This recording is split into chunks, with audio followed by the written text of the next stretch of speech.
Well, guys, earlier tonight, they had the national Christmas tree lighting at the White House. Yeah, it was a fun night when President Biden came out. All the kids were like, look, the ghost of Christmas past. You know, that joke was made over and over again online and elsewhere. It's the Joe Biden at the rattling the chains, and here comes Marley's ghost. But I think really Joe Biden is Marley's ghost, isn't he? And did you see the wind? The wind cries merry, and it blew Joe Biden's hair all over the place last night, and he looked like a complete mess because he's not up to the job.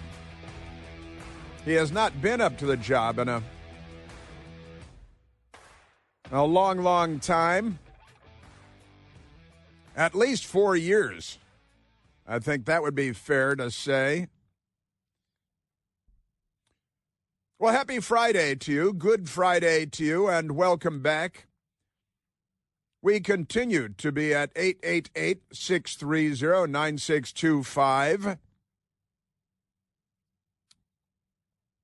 And it is a world gone mad, of course. My favorite story yesterday, I think I was going back and forth on a text thread with several of my brothers, and one of my brothers lives in California, lives in San Diego, California, where I see that the Democrats there are laying down the law, and they're going to not cooperate with ICE, Immigration Customs Enforcement, or the federal government under Donald Trump to get drug smuggling, child sex predator gang members from Latin America out of San Diego. The Democrats want to protect the criminals because more Democrats, more murder. Right? More Democrats, more fatal drug overdoses, because the Democrats are not Democrats at all. They're not democratic, and boy, are they not on our side. They're not on our side at all. But going back and forth on this brothers text thread, a great many text threads going at the same time during the course of a day, as I'm sure is the case with you as well. But this made me laugh out loud because there was a big earthquake yesterday. And it was in the ocean, the Pacific Ocean. Perhaps you've heard of it. It's the world's largest ocean. And there was a big earthquake. And because of the earthquake in the Pacific Ocean, they alerted the state of California and the people of the state of California with a tsunami alert. A tidal wave, a giant tsunami is coming because of the earthquake offshore. And everybody's seen these movies where the tsunami comes and sweeps everything away, and it's quite terrible, and it can be, water is very heavy, and it can be very, very destructive. So they had the tsunami alert and sirens and warning, and the news media and people getting alerts on their phones, and my God, get away from the Pacific Ocean. There's a tsunami coming. And I decided, well, I should look at this. I've got a brother in San Diego, after all. I'm concerned about his well-being and his safety. The Los Angeles Times writing, why a massive California tsunami alert was issued, -- then soon canceled. And that's a good thing, Residents across Northern California's coast were told to quickly evacuate on Thursday morning and urged to seek higher ground. There's a song there, I think, isn't there, in there? After a magnitude 7 earthquake off the coast of Humboldt County. They grow a lot of pot there, don't they, Michael? Is that what they do there? Humboldt County. Off of Humboldt County prompted a tsunami warning. The alert, just before 11 a.m., warned that, quote, a tsunami with damaging waves and powerful current is possible. And it'll sweep you away. You don't want to be there. Anything that. But about an hour later, the alert was canceled. See? Felt like some emergency whiplash, this writer says. Others were left confused. Well, it is Humboldt County in California. I'm sure pretty much everybody is stoned out of their gourd all day long, right? Everybody knows. I lived in Southern California, Santa Barbara, maybe Central California for 7 years. And Humboldt County was famous for one thing, and that's smoking a lot of pot and growing a lot of pot. But never mind this. Now, I read the story with great interest. Officials said that they followed the correct protocol to respond to a potentially dangerous tsunami and that it was necessary to provide residents adequate time to reach safety. Higher ground, you got to have higher ground. Time has to be respected to get people safe, said Dan Snyder, the tsunami warning coordinator at the National Tsunami Warning Center in Alaska. Got to have the Alaska thing up there. They got a lot of ocean up there in Alaska. It's a very large state. And I was reading with great interest. Well, you know, just one more disaster that California and Californians have to deal with, right?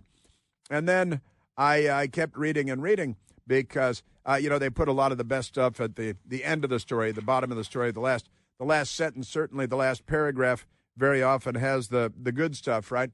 And I got there, and it's not the most interesting article, I've got to say, that I've ever read, but there is kind of an interesting detail in here that didn't get a lot of attention. They said not long after the tsunami warning was canceled, Snyder said from the Tsunami Warning Center in Alaska. I can talk. Snyder said his team determined that a small tsunami measured at 5 centimeters, did occur at Arena Cove off of Mendocino County and Northern California. So wait a minute. Now, I'm not one of these European people. I'm an American person. I'm like, wait, the tsunami did hit, and it measured 5 centimeters? 5 centimeters? A tsunami. Get away from the beach. Here comes the tsunami. It's 5 centimeters high. I actually went to Al Gore's Amazing Internet and did that conversion thing, and 5 centimeter tsunami is 1.9 inches. It's 1.9 inches. The tsunami was less than 2 inches high. I don't know how you'd notice it. There's an ocean out there. How would you notice a 2-inch? It's less than 2 inches. But they had them in a panic in California because it's all about the panic. You got to get people to panic. It's Thursday. What's today's panic about? Well, there was a big earthquake offshore, probably more whales washed up on shore, like in New Jersey. But they tracked it because science, and the tsunami, quote, measured at 5 centimeters, sure, did occur at Arena Cove off Mendocino County. Something did happen. Something significant did happen on our planet, Snyder said. The guy, yeah, and it's that you were given a job. I think that was the significant thing. Remarkable stuff. Sirens blared in Ferndale, signaling necessary evacuations. In San Francisco, fire crews drove up and down the beaches, shouting for people to, quote, clear the beach, tsunami warning, end quote. Sure. Dan Benifla was walking his dog on the beach before fire crews arrived. He said the warning felt similar to a tsunami scare from decades ago, but he remembered that nothing ever happened. Nothing ever happened then.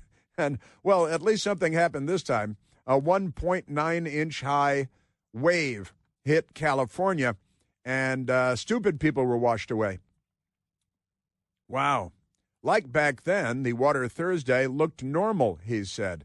Snyder, however, urged people to not ignore such warnings, which remain quite rare, or head to the beach to watch the waves. That made me laugh. The 5 centimeter, 1.9-inch tsunami, not exactly a Hollywood disaster film, I got to say, but it made us laugh. It's pretty funny. Pretty funny stuff, this stuff. California, profit on the burning shore. And they just don't know what to do anymore, do they? Crazy, man, crazy. And these are not predictable the way hurricanes are. There's no correlation with the climate crisis with earthquakes. We're at the mercy of these shifting plates. If they move vertically, like if 2 plates, tectonic plates shift like this, that's where the big tsunamis come. It looks like this one was a horizontal shift, or maybe the plates just pulled apart enough to rattle people's cages for a little bit. But a reminder that to live in paradise out west there comes with this warning as well. Yeah, Bill Weir at CNN warning that the 1.9-inch tsunami wave was, come on, you got global warming, got climate change to worry about. And, this one, sure, this was nothing. But the next warning you get, you should really panic at the next warning because, don't you know, aren't they amazing? Yes, they are. All right, let's take a phone call, and we've got more for you because not only the Democrats eager to see more CEOs of healthcare corporations murdered, or maybe any other CEO too, and just don't talk about reporters the way that reporters talk about CEOs because that would be dangerous, right? And we've got lots of illegal alien gang members in the country that the Democrats want more of. Even Democrat New York City Mayor Eric Adams is sounding the alarm on this. It's kind of remarkable, I suppose. And the meetings on Capitol Hill yesterday, they were a lot of fun. Vivek Ramaswamy was up there. Elon Musk was up there with one of his kids on his shoulders, giving him a ride on his shoulders. And the kid looked like he was having a good time and taking it all in. Looks like a smart and focused young man. President Trump was at the Fox News Patriot Awards last night, and he was great. He really was. It was fun. Got a little bit of Pete Hegseth for you today because Pete Hegseth and his nomination to be defense secretary is under assault, of course. Oh, and there was a great moment with the Secret Service director, the acting Secret Service director on Capitol Hill yesterday. Little moment during a hearing with Congressman Pat Fallon that stirred things up a little bit. It was pretty good stuff, I got to say. So we got that going for us. Got that all over the place. And we'll have breaking news because I've got to say, I'm expecting that any minute the New York police are going to announce the arrest of a suspect in the murder of Brian Thompson, the United Healthcare CEO, because I think they've got a lot to go with. There's a lot of stuff, a lot of pieces that they're putting together, don't you know? Did you know that the all-new third-generation Thunderstorm air purifier, the Eden Pure Thunderstorm, it purifies the air. It's finally here, Generation 3. It builds on the incredible success of the previous generations, and those earned thousands of five-star reviews online and became bestsellers in no time at all. The new Thunderstorm uses two different technologies, and studies have shown that these technologies kill up to 99.9% of bacteria and viruses in the air. Also plucks dust out of the air and pet dander and smoke and all kinds of nastiness.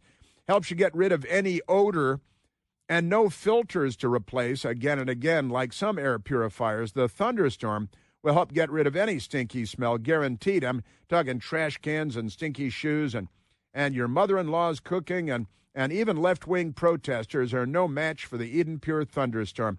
These stinky odors will disappear in a matter of seconds with the Thunderstorm being on. And right now, you can save $200 American on an Eden Pure Thunderstorm 3-pack for whole home protection. You can put one in your basement, your teenager's room, the family room, any place you like to breathe clean, fresh air. And all you have to do is go to EdenPureDeals.com and use the discount code Chris3. Chris and the number 3 to save $200 on 3 Eden Pure Thunderstorms. That's EdenPureDeals.com. On Al Gore's amazing internet, the discount code is Chris and the number 3. Yes, sir. And it is Fisher House Day here on the Chris Plant Show.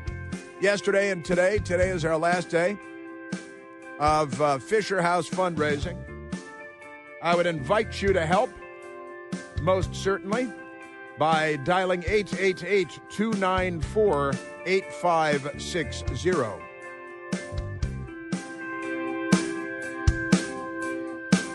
Chris here with a list of things that none of us should trust. The Washington Post, the New York Times, anything on CNN. Here's a list of things that I do trust. The Washington Times. Support real journalism for just $1 a week at WashingtonTimes.com/Chris.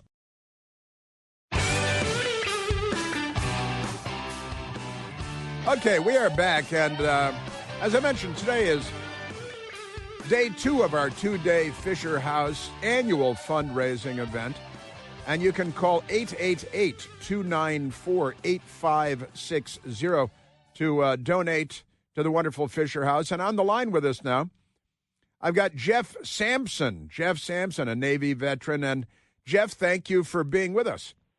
It's my pleasure. Guarantee it. And I understand you had not one lung transplanted. That's not enough for you. You had a double lung transplant. That's correct. Next month will be 6 years. Wow. Well, you sound like Luciano fortunate. Pavarotti. You sound like you sing opera. No, I wish. So it must have gone very well.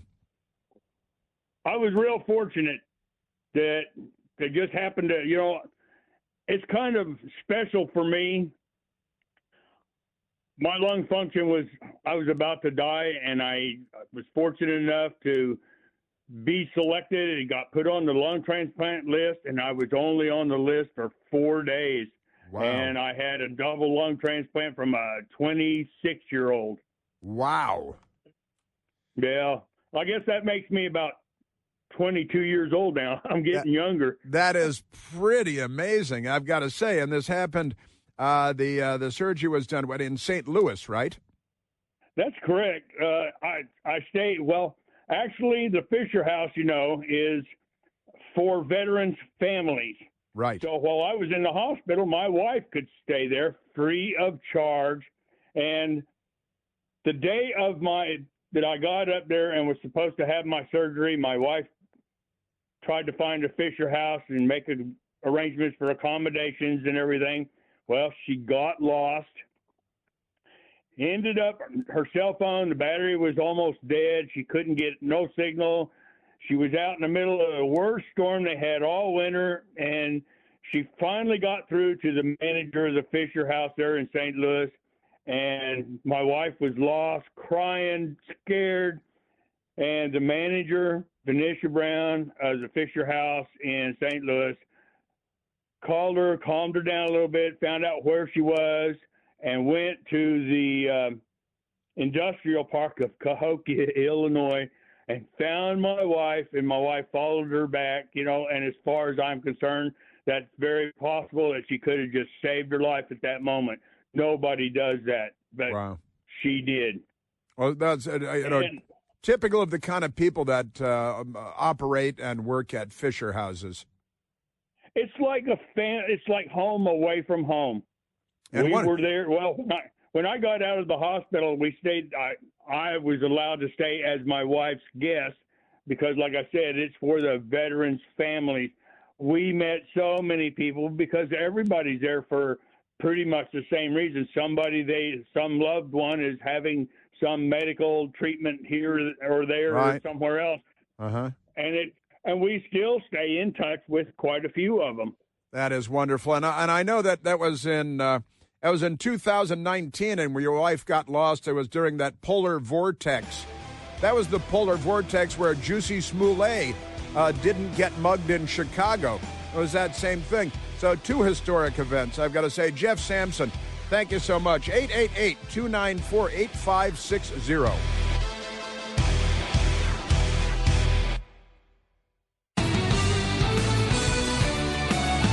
We have returned. Well, police are still looking for the CEO killer in New York, the city that never sweeps. And we've got some wacky Friday stories for you. A lot of fun on Capitol Hill yesterday with the acting director of the Secret Service getting into it with a Republican member of Congress, and it got loud, and it was kind of fun. We'll get to that. We've got the Supreme Court. I'm not sure if we're going to be able to get to this, but Sonia Sotomayor, the Jake LaMotta of the Supreme Court, makes misleading comparison between gender transitions for children and taking aspirin. Because, Ketanji Brown Jackson, she compared it to interracial marriage in the 1950s. Sure, because that's the only prism through which left-wingers see things, the prism of race, the Democrat Party of the Klan, and, the Confederate States of America. Never mind that. Also a crazy story, the Anti-Defamation League representing the interests of Jewish Americans, allegedly. An ADL, Anti-Defamation League study, finds Jewish job seekers, that's Jewish people looking for jobs, face significant discrimination in U.S. labor market ahead of new Trump administration. Now, why ahead of new Trump administration becomes a part of the headline, I don't know. You mean during the Biden administration, don't you?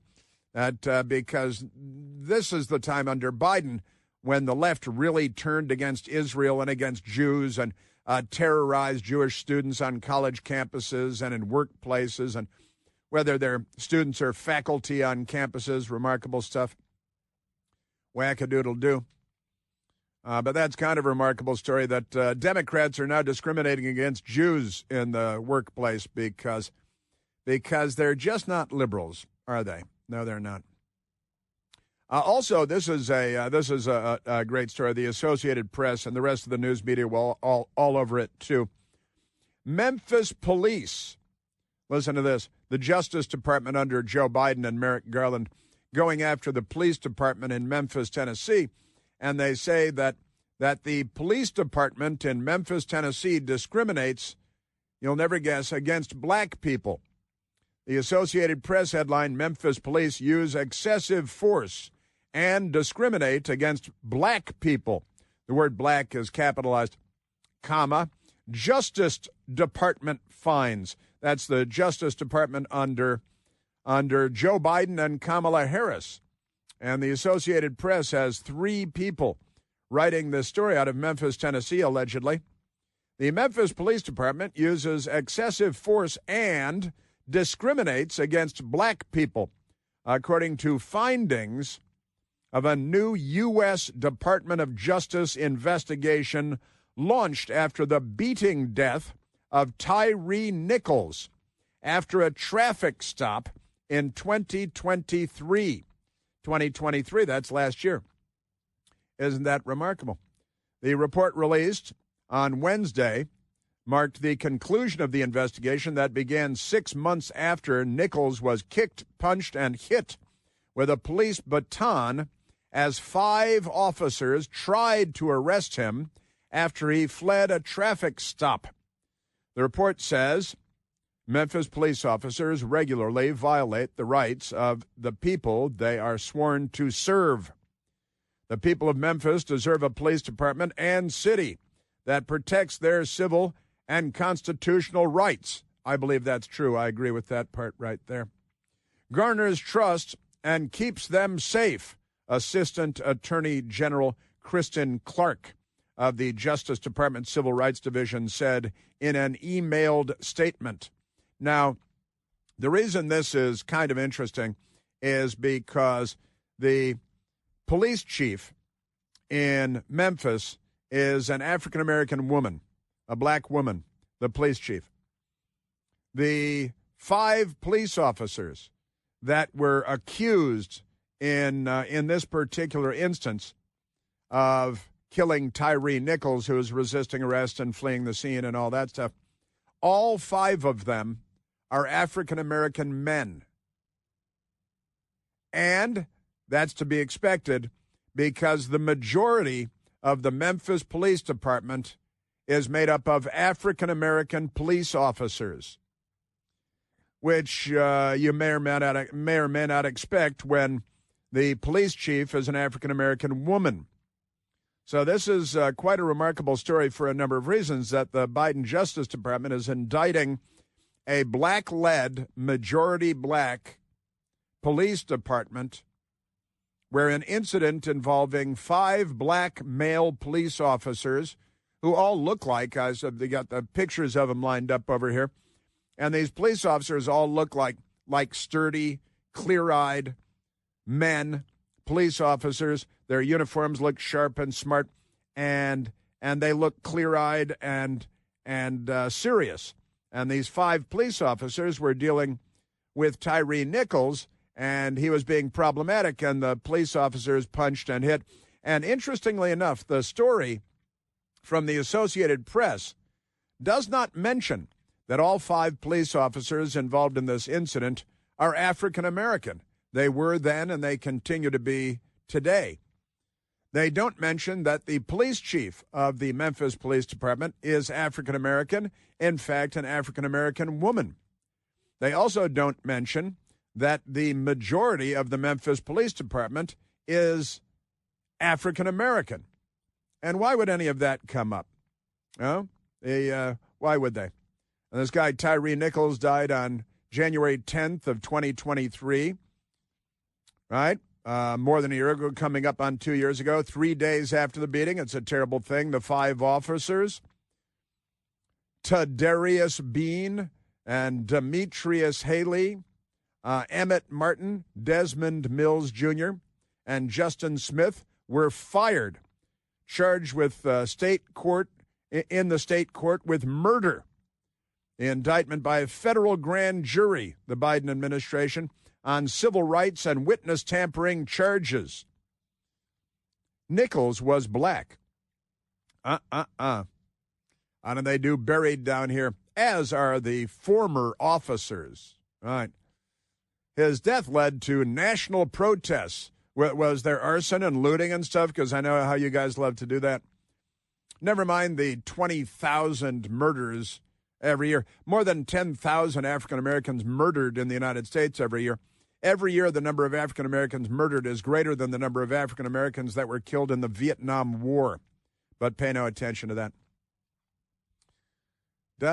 The report specifically mentions the Nichols case, and it addresses the police department's practice of using traffic stops to address violent crime. How dare they engage in police work and all that stuff. So but the Biden Justice Department, the Merrick Garland Justice Department, is indicting a black-run, majority-black police department in Memphis, Tennessee, which may be a majority-black city, because of a single incident. They are now indicted. Well, they hang it on a single incident. There are doubtless more. But there it is. So black woman police chief, majority black department, all 5 officers involved in the incident, African American. Don't look for the news media to show you pictures of any of that because they fan the flames of racial division, don't they? Yes, they do. All right, let's get to some more stuff, because they give us all this crazy stuff. Wah. Now, let's go to, you want to start at 8? Start at 8? Let's go to 8. The Speaker of the entire House of Representatives is Republican Congressman Mike Johnson, and he was on Capitol Hill yesterday. There was a lot going on, and Elon Musk and Vivek Ramaswamy up on the Hill meeting with Republican and, hopefully some Democrat members of Congress. And Elon Musk was asked a shouted question from a reporter when he was walking in with one of his sons on his shoulders. And they're there to talk about how to pare back the size of government and government spending, and talking about whether we have too many government employees, too many government agencies and departments, whether the government, the federal government in particular, has grown beyond what it should be. And Speaker Mike Johnson talking about this crazy thing. And listen to this. I live in Washington, D.C. We have all these buildings. I don't want more traffic, but I do want to get what we're paying for as taxpayers. There was a report that came out today. I don't know if you all have seen it, but someone did a little survey of how many federal employees are actually working in the office. By one estimate, it may be about 1% if you don't count the security personnel that are covering these buildings. That is absurd, and it's not something the American people will stand for. Security, and then it turns out custodial staff are required to show up. So security people at government buildings, the Department of Energy and the Department of this and the Federal Aviation Administration and all that. So 1% of the people that we are paying to show up and work, 1% are showing up to work. Now, many may be working from home with no supervision, and it's the government, and, who are we kidding here? But if you take away the security people and custodial staff, then, according to at least one estimate, we've got 1% of our employees as U.S. taxpayers, 1% of them showing up to work. By other estimates, the number may be slightly higher, but maybe not too much. And Mike Johnson talking about maybe having federal employees show up to work since we're paying them. One of the first things that I think you'll see is a demand from the new administration and from all of us in Congress that federal workers return to their desks and get back to the work that they're supposed to be doing. I think that is common sense. What you're going to see here, the overriding theme here, is a return to common sense and a return to accountability and efficiency in government. I think that's going to serve the people well. Common sense would ruin everything in Washington. Remarkable stuff, but good for Mike Johnson for saying it out loud. And he's I know he doesn't get 100% on every test, but he speaks well. I'll take that. Better than some speakers of the House. Congresswoman Claudia Tenney, a Republican from New York, who I actually met at a party one time and was just great. Couldn't have been smarter and nicer. And she's talking about the number of people that don't show up to work also. We have got to cut down on the wasted government office space that we have. Only 6% of government employees are going to work. If we're not going to use this office space, we need to take it off the government expenses. I think so, too. And I don't know what you do with them. You could fill them with homeless people because we've got enough of those in Washington, D.C., I've got to say. Remarkable stuff. So maybe 6% are showing up to work. But if you don't count the security people and the custodial staff that are required to show up to keep things going, then it might be as low as 1%. 1% of federal employees showing up to work. And Democrats look at that and say, well, good. What's wrong with that? Because I think it's a criminal enterprise, the Democrat Party. Remarkable. You know, a recent reanalysis of a study done some time ago shows that 1 year after having an abortion, women exhibited a 50% greater likelihood of having to find psychiatric treatment from the trauma. And 1 year after an abortion, young women, 87% of women that have an abortion 1 year later have a higher likelihood of a personality disorder or a behavioral disorder. You know, this isn't women's health care, as the Democrats like to euphemistically refer to it. It's the exact opposite. But a great organization called Preborn. Preborn has a network of clinics across the country where pregnant women are welcomed with open arms and given love, and they're shown the baby growing inside of them with an ultrasound and offered the option of choosing life. Remember, choice, that's one of the choices that's available. And when the mothers choose life, they're offered assistance for up to 2 years, including maternity clothing and diapers and counseling, how to be a good mother and all that good stuff, because Preborn actually does it right. Preborn helps treat the whole woman and the baby growing inside of her, of course. Donating to Preborn is very simple. All you have to do is dial pound 250. You dial pound 250 and say the keyword baby. Pound 250, the keyword is baby. Or you can visit online at preborn.com/plant. That's me. Preborn.com/PLANTE. All of your gifts are, of course, tax deductible, and Preborn has a 4-star rating as a charity. Doesn't get any better than that. Remarkable. And today is our Fisher House fundraising, day 2 of our 2-day Fisher House fundraising. And we have a Fisher House guest coming up, too. To donate, call 888-294-8560.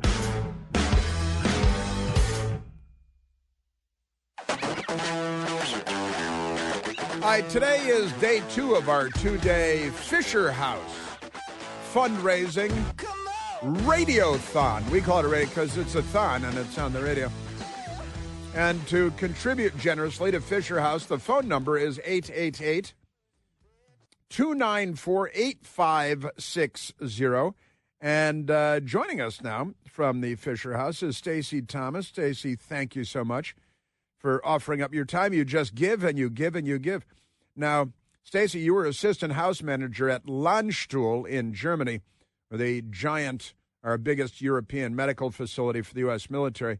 And that's where everyone out of Afghanistan and Iraq was going through in 2005 to 2007 when you were assistant house manager there, right?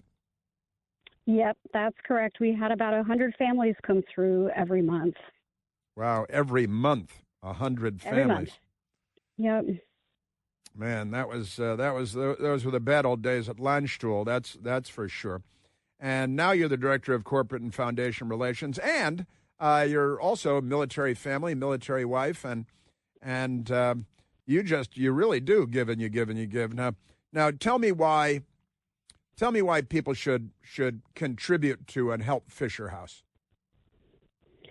Well, we are one of the only military charities that helps the entire military and veteran unit, the entire family, not just the service member, not just the veteran or the retiree. And we want to make sure that anyone that's coming to visit someone in a hospital has a safe and comfortable place to stay for free while they're visiting their loved one in the hospital. And it's always it's not always Landstuhl, although for a great many, too many American families, certainly it was. But we were talking to another great American a short time ago who had his surgeries done in St. Louis, and his family's not from St. Louis. And you're always, the family members are always in some place that they don't live, always in a foreign land, right? And tell us what it was like, what it must have been like in Landstuhl 2005 to 2007. It's very difficult to describe unless you were there. We saw things in Landstuhl that you just did not see anywhere else, that those back home in the U.S. were not seeing on TV. Every day there would be buses coming in, medical buses that would come to the doors of the hospital. Those doors would open and there would be nurses and doctors lined up within those doors waiting to receive everyone coming off of that bus. And they had basically just come from Ramstein and had been flown in, had been injured from Iraq or Afghanistan. And that was just a constant process for us. And sometimes we had families that flew to Germany from the U.S. with the just off chance that maybe they would see their loved one alive for even 1 minute. We had so many people do that. Wow. And Fisher House, just honestly, I can't speak highly enough of them, and I've been working with them for years and years, not in the same way and to the same extent that you have. But I do want to encourage people to give at 888-294-8560. And I want to thank Rui in Grambles, Maryland, for a $3,000 donation. Thank you so much, Rui.